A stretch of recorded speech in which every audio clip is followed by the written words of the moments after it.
Hi, Heather. Good morning or good afternoon, depending on where you're at. Let me go ahead and do a quick introduction for you, and you can go ahead and get started. Sure. Our first presenter is Dr. Heather Gotham. Dr. Gotham is a licensed clinical psychologist and associate research professor within the Collaborative for Excellence in Behavioral Health Research and Practice. Her research focuses on implementing evidence-based addiction and/or mental health treatments for adolescents and adults, including screening, brief intervention, and referral to treatment. Dr. Gotham leads a Substance Abuse and Mental Health Services Administration-funded project to implement SBIRT for substance use into nursing and social work programs. She is the evaluator and implementation specialist for the Substance Abuse and Mental Health Services Administration, funded Mid-America Addiction Technology Transfer Center, and also evaluates Health Resources and Services Administration-funded interprofessional education programs. She provides technical assistance to states and treatment providers to implement evidence-based practices. Please welcome Dr. Gotham. Thank you. Thank you. I really appreciate the opportunity to speak with you today. Um, and so let's just jump right in. I have a lot of material to cover and probably more than I should have included, but I really wanted to give you kind of a brief snapshot of some things to think about in terms of talking to your patients about substance use, and then a bunch of resources to take things a step further from what I can present just today in 40 minutes. So the issue here, which you all know so much better than I'm sure, is substance use is a big issue with your patients who have TB. So a study by Altman conducted just a few years ago looked at all the registered TB patients from 1997 to 2006 and found that almost 20%, 1 in 5, reported excessive substance use. And we know that patients who use substances are more contagious and you have more treatment failures. So what are some strategies that you can use to try to help intervene with your patients? So I'm going to talk about a few points today. One is recognizing substance use and kind of getting a sense that there's really a level of different levels of risk for substance use. And then talk about SBIRT. As I was talking to the organizers today about what they wanted me to present, I really thought that this SBIRT model might be a good model for you to think about using because it helps you determine the level of risk of substance use that your patients are using. And then it really provides a method or a strategy to intervene with patients, ways to talk to them about it, and can also help you with the referral piece, which I'm sure is, which I know is difficult at best. So I'm going to provide those first few points and give you some resources, and then our other speaker is going to do the case study. Okay, so what's the level of risk? We really want you folks to think about substance use being along a continuum. So typically people think about there being kind of the two ends of the continuum. Either people don't use, or they have low risk use, or they have a substance use disorder. And one thing with SBIRT that we're finding is that there's a lot of folks in the middle who might be using substances at a risky or harmful level, at a level that they don't need addiction treatment necessarily, but they might their health would benefit from their reducing their use. So that's that middle point there. Um, and the brief intervention that I'm going to talk about is really most effective for folks in that risky or harmful level of use. A brief intervention, 5 to 15 minutes. So it can be that short or it can be longer. Motivational interviewing based conversation about substance use. We'll talk more about that in a few minutes. So the brief intervention, and then you can use that same brief intervention model to do a referral to treatment that makes the referral stickier or more effective. What does risky and harmful use mean? So first we need to talk about what is one drink. I gave you a lot of handouts. Again, trying to get a bunch of information out to see what information might be most helpful for you. And so the first handout has a bunch of kind of patient information you can use when you're talking to patients, and it has what is one drink. So again, one drink is a standard drink, 1 12-ounce can or bottle of beer, 5 ounces of wine, or 1 shot of hard liquor. So that's what we're talking about with one drink. Another piece of really good information for patients to know is what is the low risk drinking guidelines. These are put out by the National Institutes of Health. For men, no more than 4 drinks per day and no more than 14 drinks per week. For women, no more than 3 drinks per day and 7 drinks per week. And for older adults, it's the same as for women. Of course, women who are pregnant or may become pregnant should not drink alcohol. And then, depending on what kind of medication or other health conditions someone has, these limits might be way too high. But I think that's, again, another kind of piece of public health related information that can really help patients as they're making decisions about their health care. When we talk about risky drug use, we really mean any drug use, any use of a recreational drug, any use of a prescription drug. So contrast that between what a substance use disorder is. So substance use disorder, according to DSM-5, is 2 to 11 positive symptoms. We think about a substance use disorder, again, on a continuum from mild to moderate or severe. So we're not using those terms substance abuse and substance dependence anymore. It's all substance use disorder just along this continuum. And then here are the 11 symptoms of a substance use disorder. They fall into 4 categories. The first one being impaired control. So a lot of times when you think about a addiction or substance use disorder, you're thinking about someone who doesn't have control over the amount that they use. Social impairment is another category, and that's what we used to talk about when we talked about substance abuse, was someone using substances where it kind of got in the way of their regular activities. That's a component of a substance use disorder. Then there's risky use, and the pharmacological symptoms, which are what most people think of, again, when they think about addiction, is that idea of tolerance or withdrawal. So if you meet criteria between, again, 2 and 11 of these over the course of a year, then that would be a substance use disorder, and then there's different levels of severity. Okay, so that was a brief, there's a continuum of substance use. So SBIRT is a way to understand what a person's risk level is and then decide what do you do with that, okay? So the first piece of SBIRT is a screening. And now in healthcare, most people, or almost all people now, I think, are doing some kind of screening, asking some questions. Do you use alcohol? How much do you use? Do you use drugs? What are you using? They're asking some questions, but with SBIRT, we're really trying to look at standardized tools that you can use that will assess your risk level and then let you know what do you do about that next. So how much is too much? What's my next step? There's 2 levels of screening. A pre-screen, which is just 2 questions, and then a full screen for someone who scores positive on the pre-screen. And full screens, though, are like 8 to 10 questions, 2 to 4 minutes to administer. Here's an example of pre-screening questions. You have a handout on this. There's a number of different full screening tools that you can use that are effective. Again, the focus here is on using these standardized tools. We're going to talk a bit about the audit and the DAST just for a minute, and I gave you those examples in your handouts, but there's other full screening tools that you can use. Here's the audit, and then the DAST. And the point with each of these tools, again, is depending on the person's score, that will put them in a zone of use or a risk zone.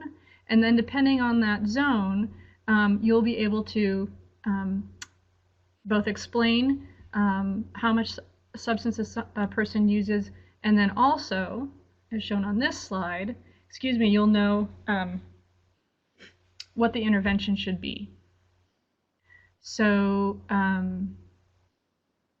for example, if someone's in that risky or harmful category, then your intervention is going to be this brief intervention.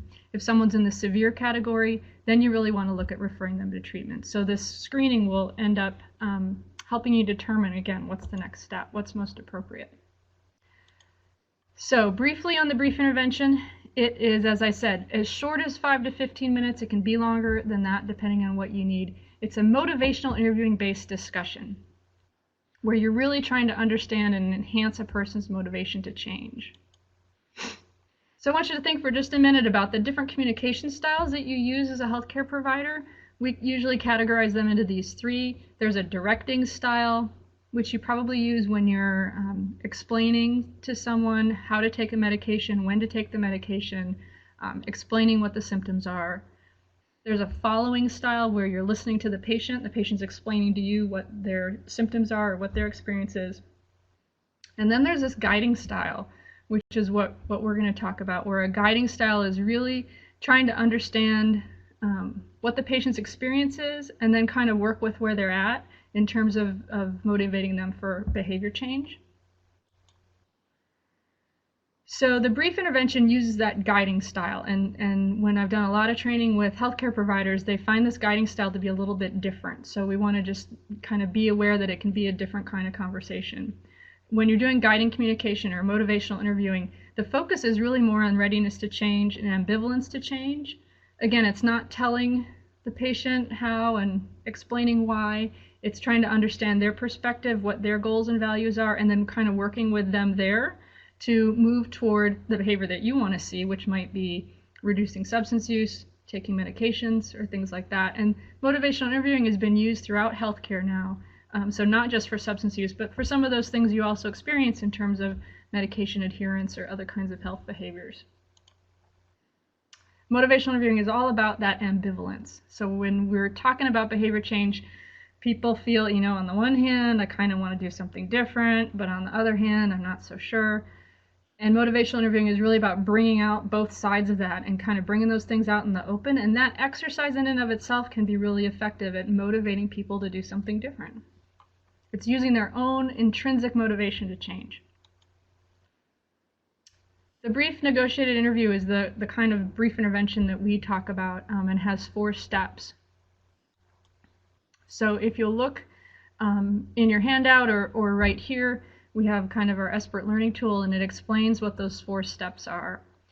We're going to watch a video clip in just a minute that goes through a brief intervention, so I'm not going to go over this in much detail other than to say that, again, it's a give and take kind of a conversation, and there's a whole section here about enhancing motivation where you're asking people about, what do you like about your alcohol and drug use, and what don't you like? And those kinds of questions are going to really, again, bring out the ambivalence. You're not telling them that, when you use substance, you're not saying something like, I know that when you use substances, you're not as likely to take your TB medication. You're trying to kind of elicit that from them, which is going to be more powerful for them and take some of the burden off of you as the treatment provider. Okay, so screening, brief intervention, and then referral to treatment. So let's talk a bit about referral to treatment. Substance use disorders are treatable and recovery is possible. It's difficult, but it is possible, and there are millions of people in the United States who are in recovery from a substance use disorder, and you wouldn't even know it because they're people that are all around you. So important for patients to understand that there are many paths to recovery. There's not just one path. People gain recovery through all kinds of strategies. We recommend that people start with specialty addiction treatment because that can be an effective kind of first place for them to go. But all these other strategies are useful and effective as well. Specialty addiction treatment should include 2 pieces and is increasingly including both pieces. One piece is psychosocial intervention. So that's the group or individual counseling strategies that are used in an addiction treatment program. They're not all that different from mental health treatments. They're focused more on substance abuse. Motivational interviewing is an effective intervention for substance use, cognitive behavioral therapy, contingency management, those kinds of things. Medication-assisted treatment is being used increasingly in addiction treatment. For opiates, you've probably heard a lot of news recently about increasing medication-assisted treatment for opiates. There are some new medications that are very effective for dealing with folks with opiate addiction. There's also newer medications for alcohol use disorders as well, and those are important to explore. I think it's another important piece of information for patients to know is that although the popular, if you look in the media or hear kind of the popular media or other places talk about addiction treatment, it's all about rehab, right? Oh, I have to go to rehab, and it's, celebrities go to rehab, and it's this residential treatment. They have to be there for some long period of time. That's just not what the majority of treatment is in the United States, and I think it can be really helpful for patients to have them understand that there are these different modalities, different levels of care, and that if they go to a first appointment with an addiction treatment provider, they're going to do an assessment, and the addiction treatment provider will work with them to figure out what's the most effective level of care. that information, that real basic information, I think can be really helpful and take some of the anxiety off of patients who you might want to refer. Peer support groups, again, very effective. They're not necessarily your first line of defense. So especially people who are really ambivalent about substance use disorder, ambivalent about treatment or getting treatment, attending a peer support group might not be the best first option. So starting with formal treatment might be a better place, again, especially with someone who's really ambivalent about it. Another thing I think that's important for treatment providers to understand is that relapse isn't a sign that treatment didn't work. Relapse is a feature, a defining feature, a symptom, a hallmark symptom of substance use disorders. There's a high probability of relapse. But when you look at other chronic illnesses, diabetes, asthma, hypertension, the relapse rates are about the same. So we should expect that and plan for it. That's part of why we talk now about more long-term addiction treatment, is because we want to deal with relapse over time and help people make those relapse periods be shorter and less severe, and then get people back on track again. 3 strategies to make a strong referral. Okay, so 3 things, if you're thinking about referring a patient to treatment, 3 things that you can do. One is to use that brief intervention to prepare the patient, and that's what we're going to look at in the video clip. Patients are going to feel ambivalent about seeking addiction treatment. You can use motivational techniques to build their confidence and willingness to go to a specialty provider.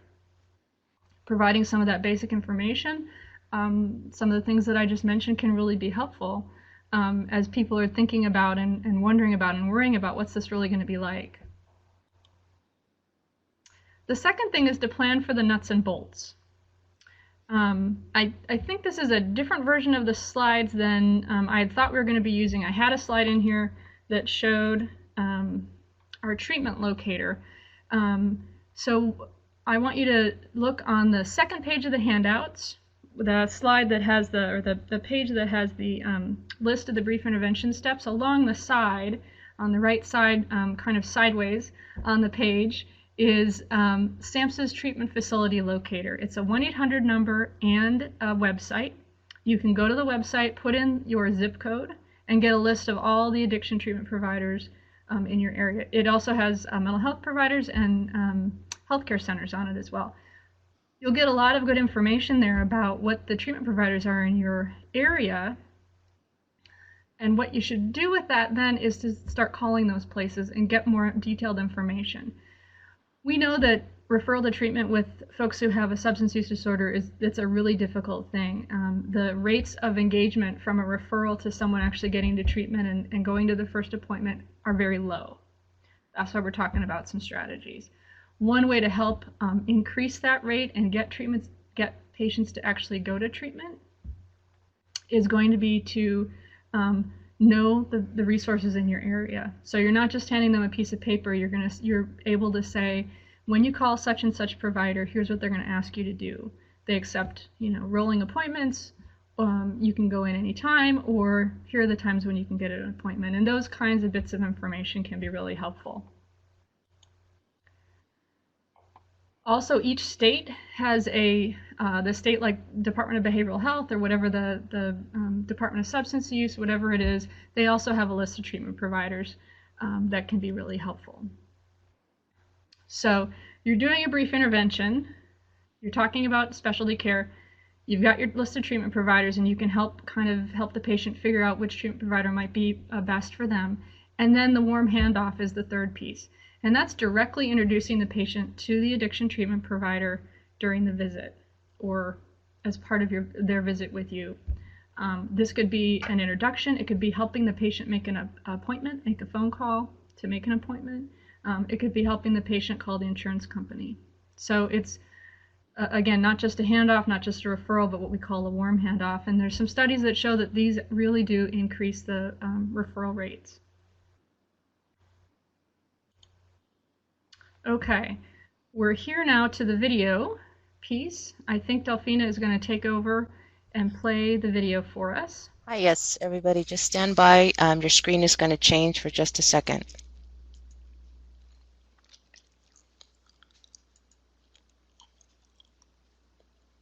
Okay, so if you don't have any more questions about your hepatitis C diagnosis, I wonder if we could switch gears and talk a little bit about those screening forms you filled out, about your alcohol and drug use. I'd really like you to tell me, just in your own words, what a typical week of drug and alcohol looks like for you. Well, I don't know, maybe around noon, a few beers, and as the afternoon goes on, we're into vodka, whiskey, whatever's available. Yeah. I guess a typical day could be anywhere from 10 or a dozen drinks.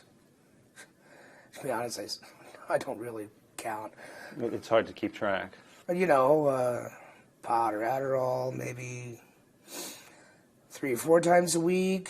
Just depends on, what's available, who's got something to share. So it sounds like you're using drugs about 3 or 4 times a week. And you're drinking, I think you say about 10 drinks on an occasion? 10 or a dozen. Yeah. Okay. And that really kind of fits with what you reported on the screening forms. What I'd like to do, if you don't mind, is tell you a little bit about what's on those screening forms and what they told us. Would that be okay with you? Yeah, sure. Okay, great. So your score on the alcohol use screening form was 25, and a score of 14 or more puts you in the highest zone, or zone 4, or severe, as we call it. And what that means is that your drinking is at a level where you're experiencing some significant consequences and could benefit from additional assessment and assistance. I actually have this little card here that can sort of help show people where their risk levels fall. And so if you look on this, there's a pyramid, and you can see zone 4 at the top, and then the lowest risk zone where most people fall, you can see is zone 1. And to be in zone 1, you'd have to have no more than 4 drinks a day and no more than 14 drinks in a week. Oh, geez, I've got that beat in 2 days. Yes, and that kind of fits too with your drug use, which fell also in the harmful zone, which again indicates you're experiencing some significant consequences from your drug use. So, given all that, I'm wondering what do you think about your drug and alcohol use? Well, I know I've been drinking more lately, and I do know my mom and my sister have been worried about it, worried about me. Yeah, so you've noticed some sort of effects with your family relationships. Yeah. And do you see perhaps any other connections between your drug and alcohol use and other issues in your life? Yeah. I knew I missed work a couple days just because I was too hungover to get out of bed. And cost me my job, and now I'm couch surfing among friends. I mean, I've got a buddy who's been kind enough to let me stay with him for a while, but he's saying it's pretty much time to move on.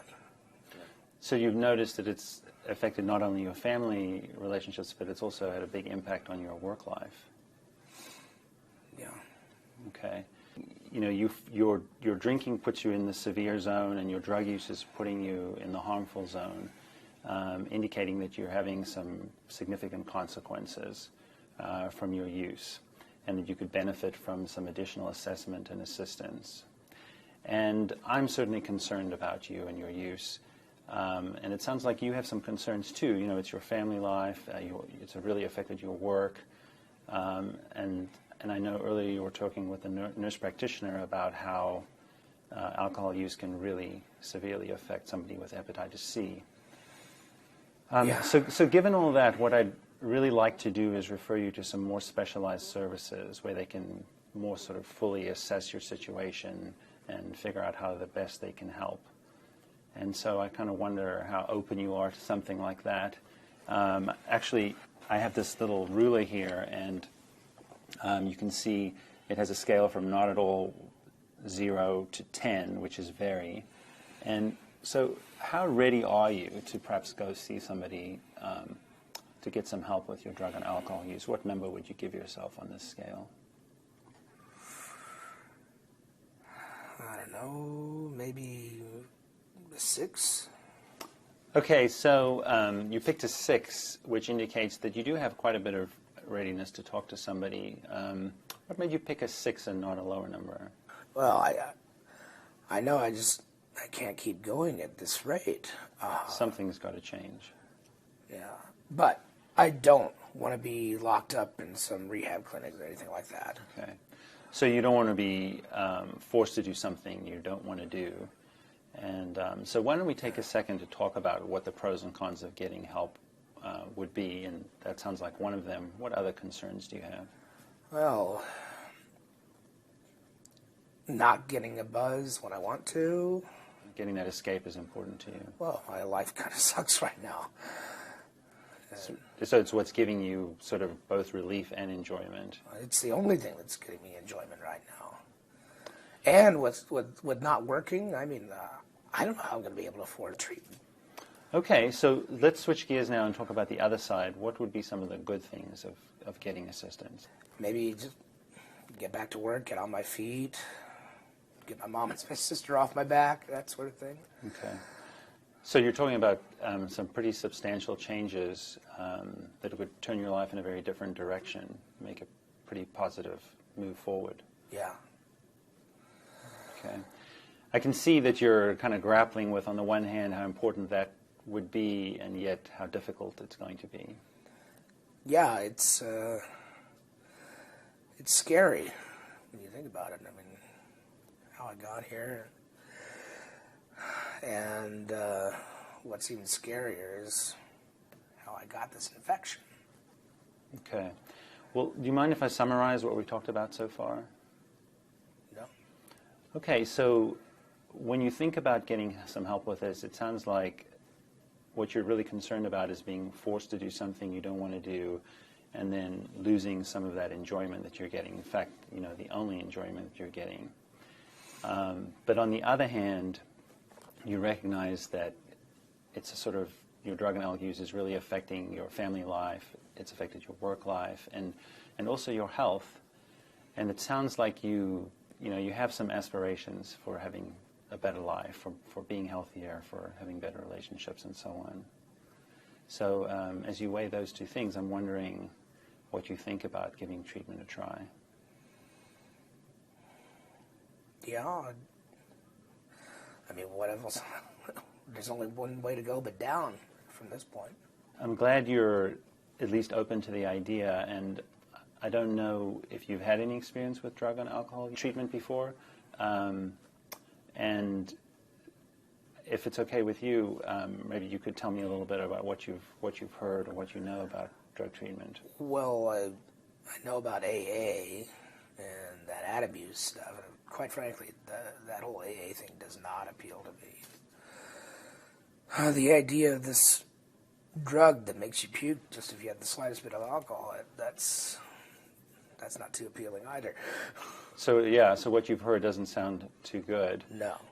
Well, do you mind if I give you a little bit of information that might give you some different perspective on it? Yeah, sure.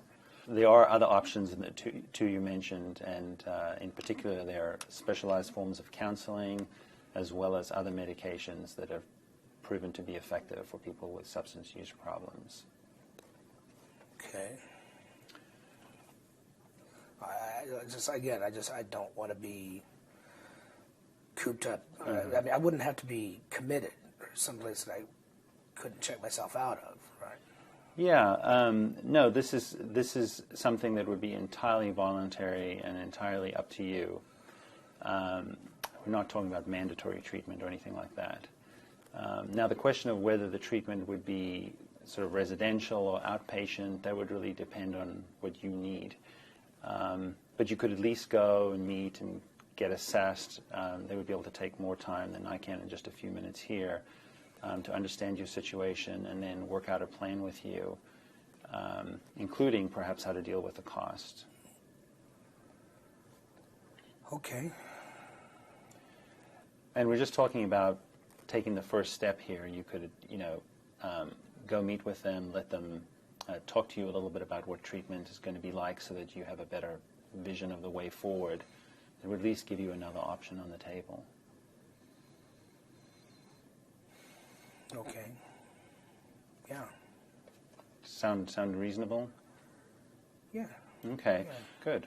Well, I'm glad you're open to this idea, because I really think it's best if you get help from a specialist for these issues. So if it's all right with you, can we make the call to set an appointment right now? Yeah.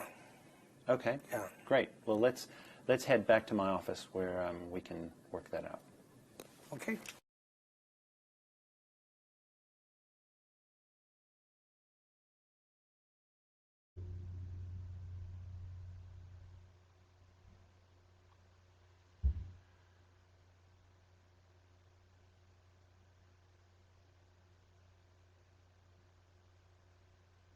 Okay, so as the credits roll, hopefully that gave you a good kind of snapshot of what I'm talking about in terms of brief intervention and what that can look like.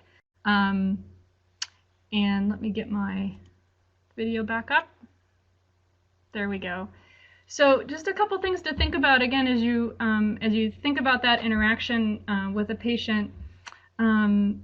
I think what the healthcare provider was really trying to focus on, again, wasn't motivation to accept a referral to treatment and go to treatment, or to stay in treatment. It was just to get them to the initial appointment and assessment.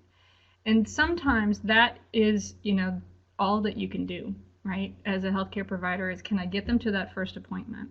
You can certainly, if they get to the first appointment, continue to work with them and assess how they're doing, and again, help to build their motivation for staying in treatment. But sometimes it's really just getting a person to that initial appointment.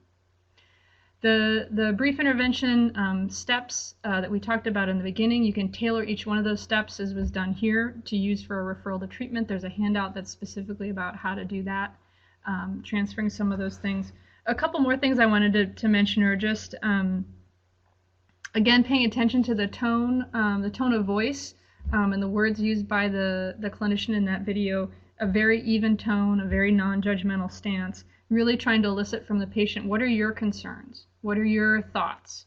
And then providing corrective information, or just providing empathy and understanding, which can be huge as well.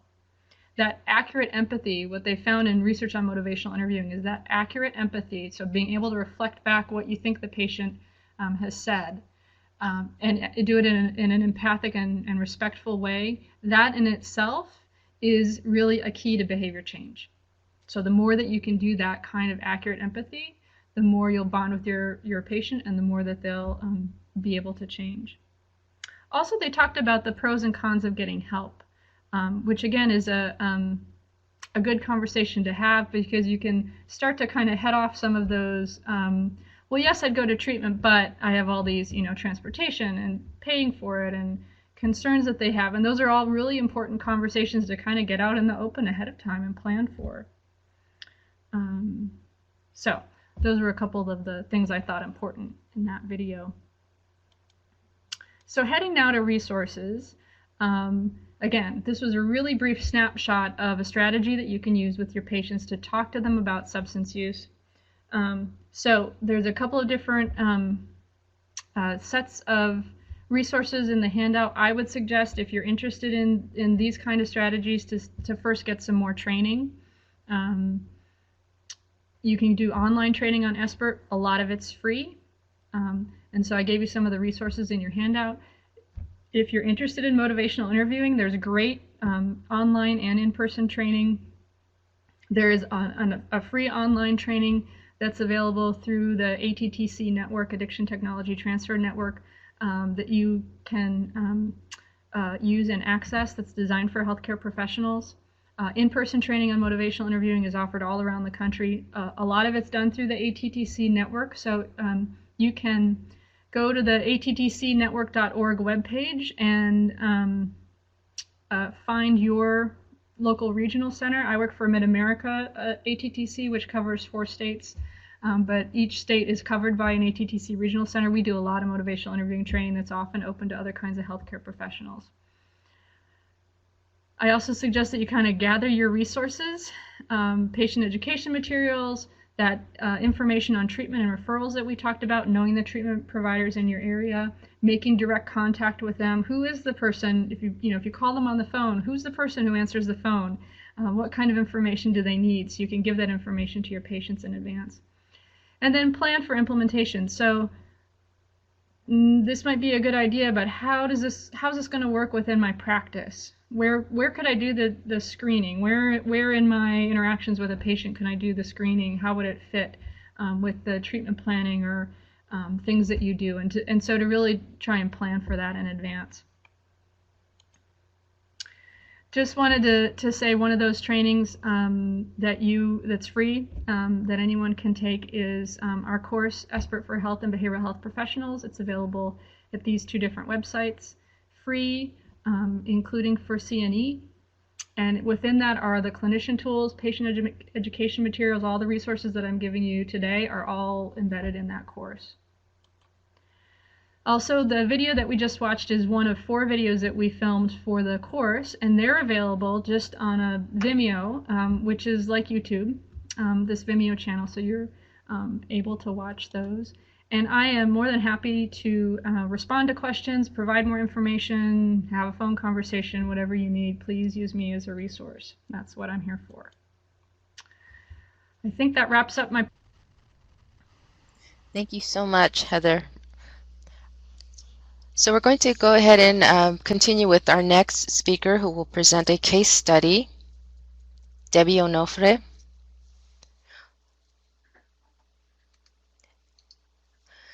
So while Debbie is getting online, hi Debbie, just let me do a quick introduction.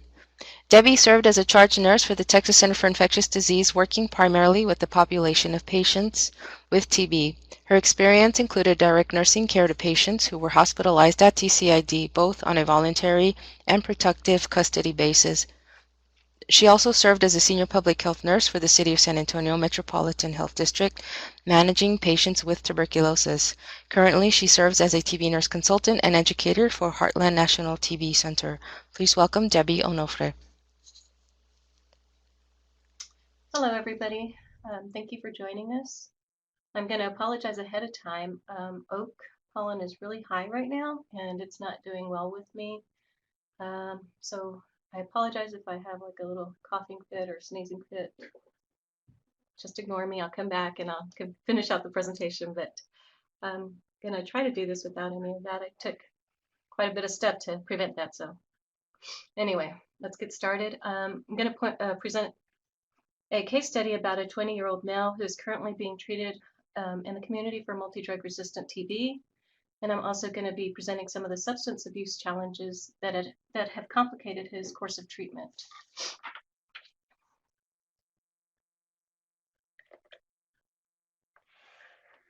Okay, so we have a 20-year-old Hispanic male who presented to the emergency room at a local hospital with complaints of productive cough, shortness of breath that had worsened over the last 4 weeks, intermittent fevers with subsequent right lower lobe pleuritic chest pain and diarrhea. A chest x-ray was done, and it was cavitary with right upper lobe infiltrate and volume loss. And because of symptoms and an abnormal chest x-ray, the patient was placed in airborne isolation precautions, and he was admitted for further workup.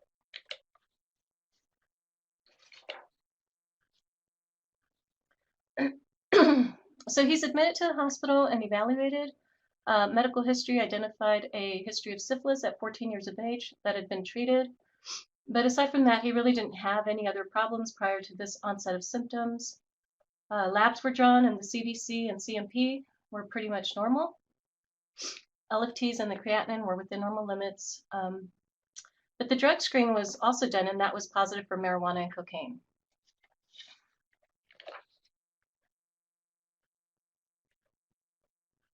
And while collecting the medical history, the patient reported that a year and a half ago he was living with someone who was being treated for TB. He said he had been tested for TB with a TB blood test, but he never got the results because he had moved from where he was staying and was living from house to house with different people. So the health department was contacted, and the patient was identified as a known contact to a person who was diagnosed with disseminated multi-drug resistance tuberculosis in 2014. and that patient had pulmonary and GI TB. The health department also confirmed that this patient was a household contact.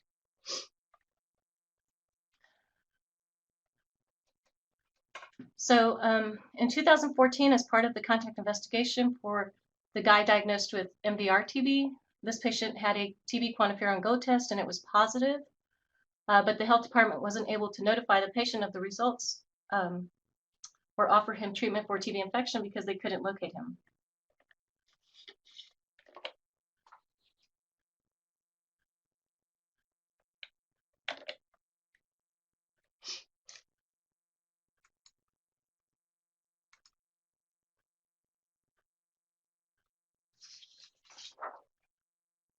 Okay, a social history was also collected and the patient reported a history of smoking and drug use since he was 9 years old. He smoked 2 packs per day of tobacco cigarettes since age 9, but he reported quitting 2 weeks prior to being hospitalized. He reported smoking marijuana since age 9 and using cocaine since age 14. He stated he drinks alcohol every weekend. He binge drinks on weekends approximately a 12-pack per day. He worked in a welding shop for the past couple of months. He has a 9th grade education. He's been in and out of juvenile detention from ages 13 to 17 years old. And he states he stays anywhere he can find. He stays with his family sometimes, at friends' homes, or with his girlfriend.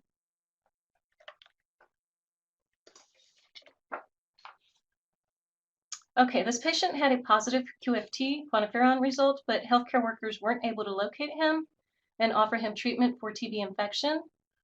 So from the information that was collected in his social history, what do you think might have kept this patient from following up with his QFT screening results? And these are pretty obvious. His history of drug use, B, his alcohol use, C, unstable housing, D, history of juvenile incarceration, or E, all of the above. And Delphina is going to open a poll for you to select your answers. And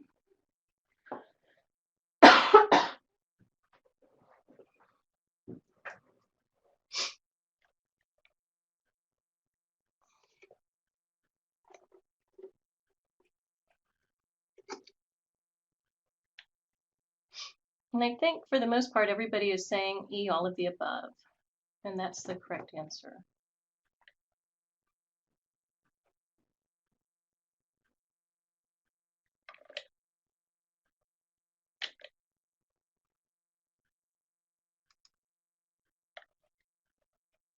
Okay, drug and alcohol use may take priority over keeping his appointments. An unstable housing situation may contribute to the health department not being able to find him to tell him about his quantiferon results.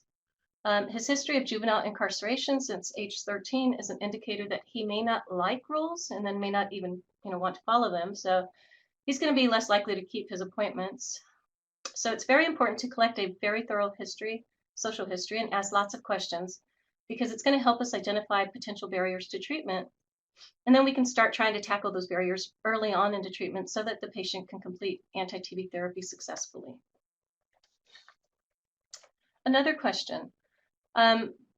Which persons or populations are at high risk of exposure to TB? Is it A, farmers in South Texas near the Texas-Mexico border? B, a school teacher at a local elementary school? C, homeless persons? Or D, all of the above? None of the above, excuse me.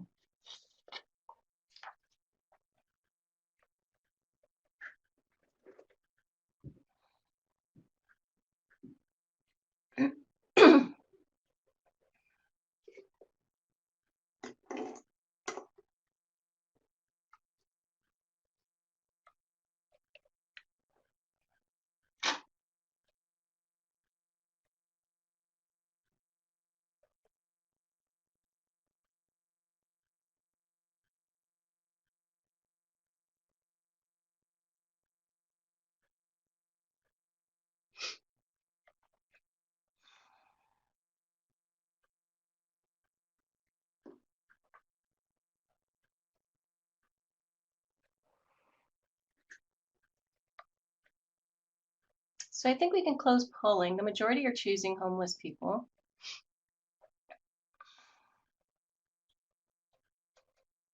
And that's the answer.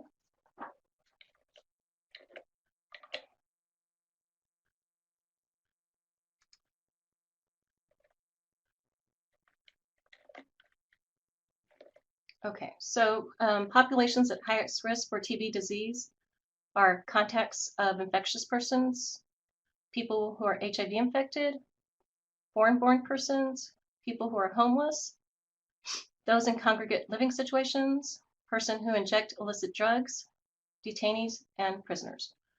So our guy falls under several of these high-risk populations for a risk of exposure to TB disease.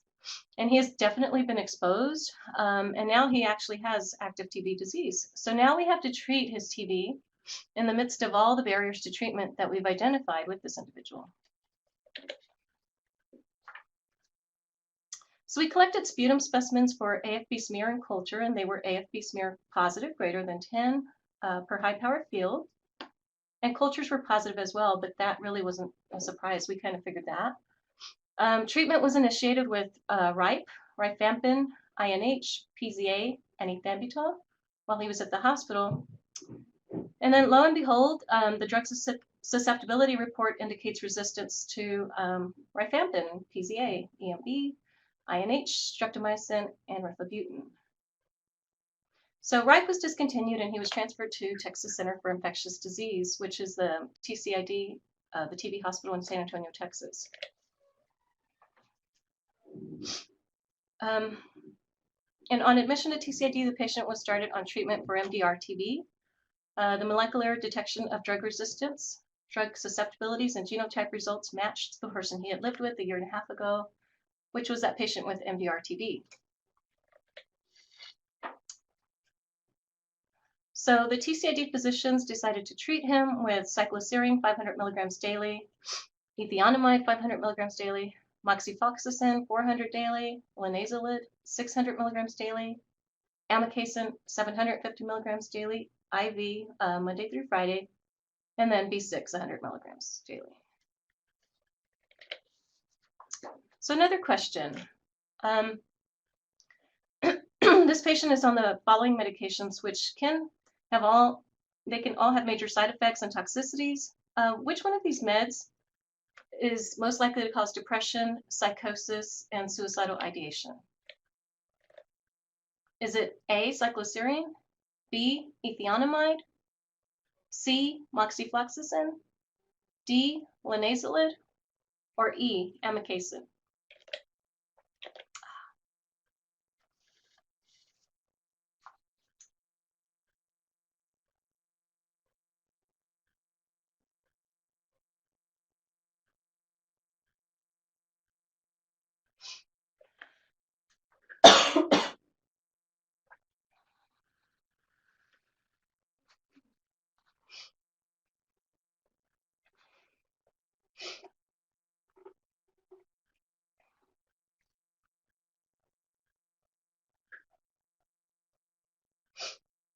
So it looks like the majority are choosing A, cycloserine, which is correct. Cycloserine has actually been nicknamed psychoserine. Always remember that, psychoserine. It has the potential to cause depression, psychosis, and suicidal ideations, especially in those who already have underlying mental illness. So it's important that you do a very thorough evaluation to identify underlying mental illness or signs and symptoms of depression for persons who are starting this drug. We've actually had a patient once who had some mild anxiety when she started cycloserine, but then after she was on it for a while, I think it took about 2 or 3 weeks after she was on cycloserine, her anxiety escalated to the point where it had become so severe that she was crying, like every day. She was just crying and throwing herself down in the nurse's station and was just, kind of attention seeking. And then she was also leaving the hospital and, again, attention seeking and participating in risky behaviors. And this just was, it wasn't the norm for her. This was so out of character. So anyway, once we went ahead and stopped the cycloserine, and once it was discontinued, her anxiety, had gone back to, baseline, and it was practically gone. And her behavior was much improved. So again, you want to make sure that you identify with people who are starting cycloserine, that you identify any underlying mental illness in your patients, and then monitor them really closely for mood and behavioral changes, because these may worsen when they're on the drug, and then we might have to discontinue it.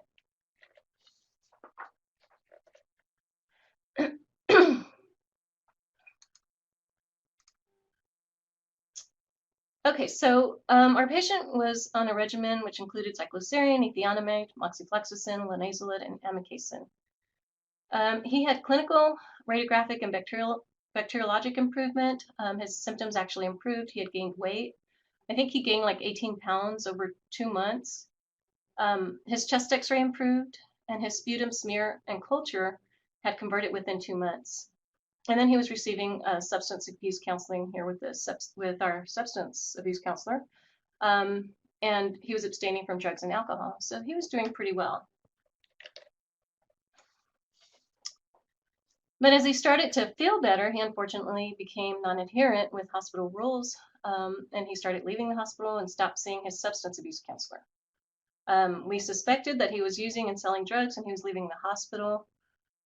He started acting, pretty erratic. He punched a patient at the hospital for no reason except that the other patient was walking just a little bit too close to him. And he started threatening to hit staff. And on several occasions, he had a strong odor of marijuana in his room, but he was, never actually caught with drugs in his room. But, he was always freshening up his room with air fresheners, and, he was found several times with altered sensorium and delayed response to questions or inability to focus. And then one of the times during his home visits, he apparently bought a car, and then he was bringing it back and forth into the hospital, and he'd leave and then come back late at night and sleep in his car. He would be found sleeping in the parking lot in his car. And then this just led to multiple missed doses, and it just wasn't a good thing. He was just acting pretty bad there. So the patient was evaluated by a psychiatrist at the hospital, and they attributed the behavior to drug use.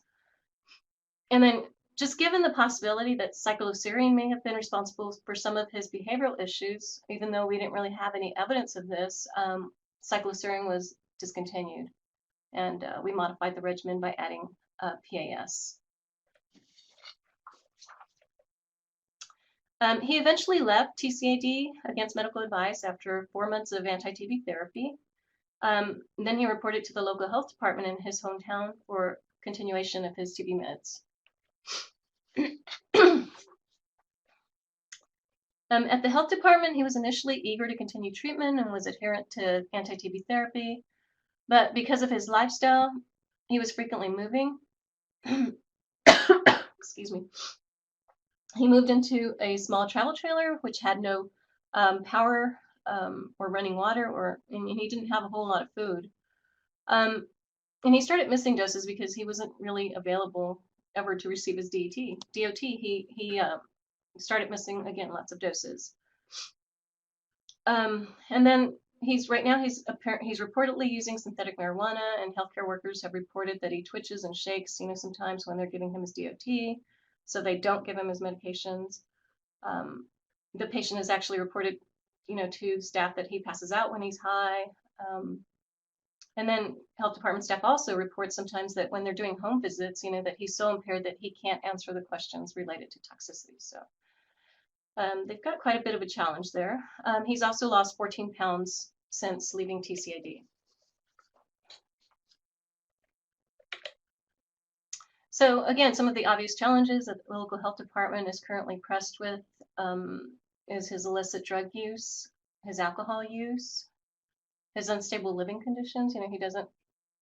Even though he lives at the trailer, there's no running water or power, and so he's living with friends and family again, and then staying every once in a while at this trailer.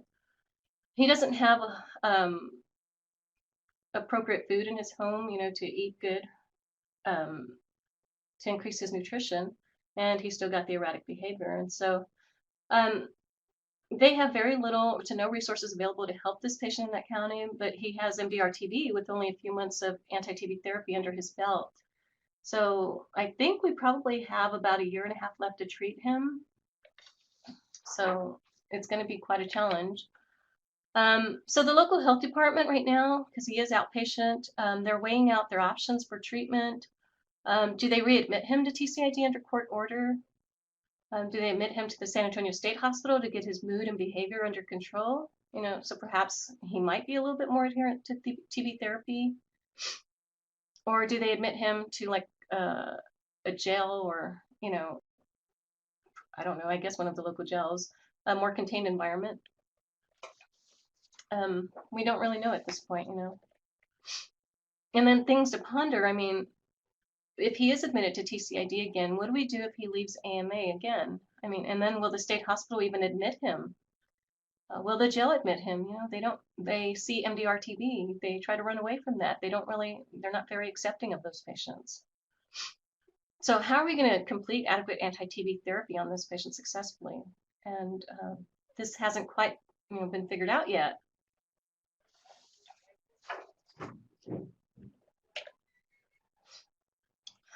And then, so here are just some tips for managing your patient with TB who have substance abuse issues. Tips for successful anti-TB therapy.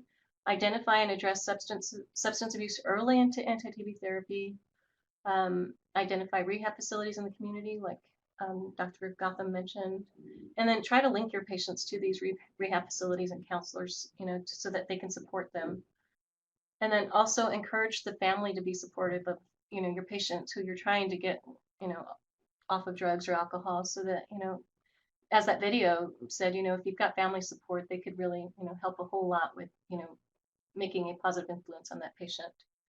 And then just keep in mind that successful anti-TB therapy should include a multidisciplinary approach to care for your patients, so that they complete adequate therapy.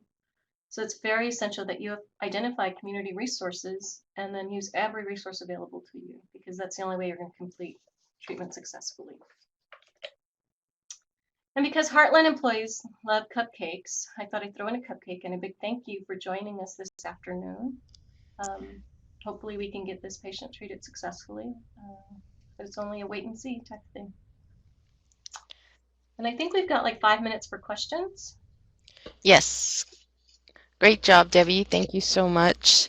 So we'll open up the chat box for questions addressed to Debbie or Dr. Gotham.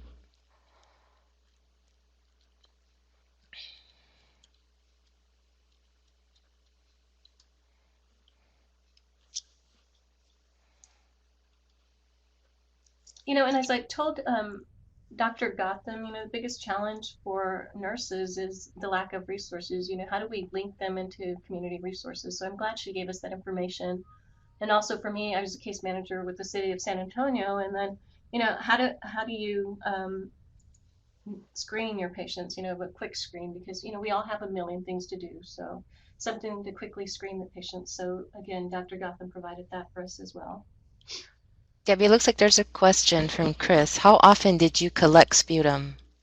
So it depends on every situation. If you're asking about TCID collecting sputum, so we collected sputum maybe initially it's up until it's daily, 8 to 24 hours apart, until they get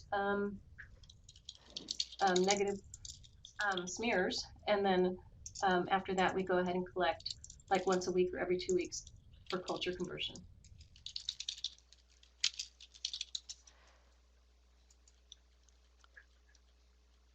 And it looks like we might have... So for the MDR patients, you're going to collect sputum.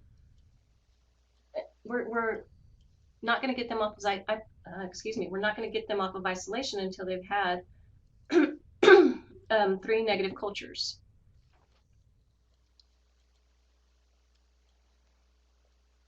So Jerry's asking, did nursing staff talk to family members about their risk of exposure to MDR TB? And they do educate the family as they're coming in to visit any of the patients here at TCID about their potential risk for exposure, and then they go ahead and notify the health departments, that they've got this person who's been coming to see the patient and seeing, have they been screened, have they had appropriate screening, and if they are positive, are they receiving treatment for TB infection? And there's a question for Dr. Gotham, have you seen problems with substance abuse rehab center in your area? I have heard that actually there is a crisis in finding places to refer patients with substance abuse. That's a really good point. I would say that there is a workforce shortage in addiction treatment, and the field is trying to increase access. We're trying to do that all the time. Part of that, I think, though, is and there's also a huge amount of people in the United States who should seek treatment who don't. So again, I would recommend getting to know the treatment providers in your area and finding out who has availability, who has space, and then keeping that close contact with them over time. And there's another question from Ahmed. How long should you place patient in airborne precautions? So ideally, you would, if they're pan susceptible, you're going to put them in airborne. You don't discontinue airborne isolation precautions until the patient has had 3 negative smears. But a patient with MDR-TB is, they have to have 3 negative cultures. Another question, is MDR-TB more infectious than pan-sensitive TB? If not, why wait for cultures to be off isolation? Okay, so TCID, the TB hospital, they're a little bit more cautious. They wait because they have patients with other comorbidities who are more, they don't want to expose their patients to any MDR-TB patients. They've already been exposed, so they wait for the 3 negative cultures. They're a little bit more cautious. And again, that is, I don't know, let's see, did I answer that question? Are they more infectious than pan-sensitive TB? Not necessarily. We're a little bit more cautious with them because there's less drugs to take care of these patients. Okay, another question from Jenny. What are the new medications they use for alcohol and drug abuse besides anti-abuse? I just typed really incorrectly in the chat box. There's 2 resources under the referral to treatment listing on the resource page that will outline those for you. For alcohol use disorder, one of the new medications is buprenorphine, and it really is focused on decreasing craving. And then for opioid addiction, there's a few of them, but one of the newer ones is, I just lost it off the top of my head. Sorry. Subutex is the word that's coming to my mind, and I've lost it. There's methadone, which is being used frequently. There is naltrexone. Sorry, it was naltrexone that I meant to say for alcohol use disorders. Sorry, naltrexone for alcohol use disorders, and then buprenorphine is the new one for opioid addiction. Okay, and then we'll take just one last question from Estelle Malone. If the client does not adhere to therapy, can't that lead to XDR? What is our recourse to trying to continue treatment for a client that does not want to continue? Is a second court order required? So yes, if the client does not adhere to therapy, yes, they're at potential for, developing XDR TB. They can become more resistant to the drugs. So we're doing our very best to get him, into therapy, and that's why they're considering the state hospital or, contained environment, contained unit like a jail. We don't know. We're puzzled, and those are things that the doctors and TB program controllers or program managers are going to have to figure out. What is the recourse to continuing treatment for this patient who doesn't want to continue treatment? Is there a second court order required? I don't know. All right. Any other questions? We'll take them offline since we've gone about 5 minutes over. But thank you so much, Debbie and Dr. Gotham, for great presentations. Before we go, for those of you who would like to collect CNEs, I'm going to put up right now. Just give your screen a few seconds to change. So here is the link to a survey. You will have to complete the evaluation and survey first. At the very end of the survey, you will find detailed instructions on how to obtain your CNEs. Please, please, please, please print those instructions, copy and paste them onto a Word document. Once you exit that survey, you will not be able to get back in and get those instructions. This is not a live link, so you'll have to write down the link. I will leave this up on the screen for a while. Please know that you have to complete the CNEs on the TCEO link by May 12th. After May 12th, the link will expire and you will no longer be able to access your CNEs.